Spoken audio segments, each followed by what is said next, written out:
Kauttuan klubi.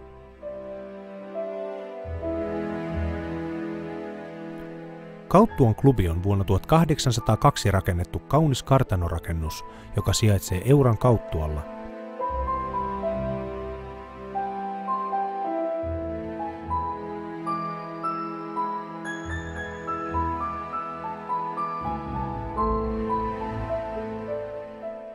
Klubin kauniit juhlasalit ja kabinetit ja entisaikaa kunnioittava sisustus luovat ainutkertaiset puitteet erilaisiin juhliin ja tilaisuuksiin.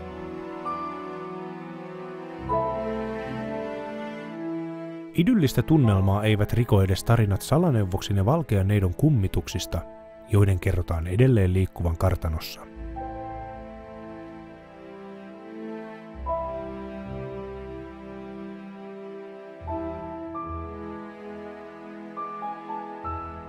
Klubin juhlatilat ovat ihanteellinen paikka paitsi kokouksille, myös häille, syntymäpäiville ja muille ikimuistoisille tapahtumille. Kauttualta löytyy runsaasti majoitustilaa isommallekin ryhmälle.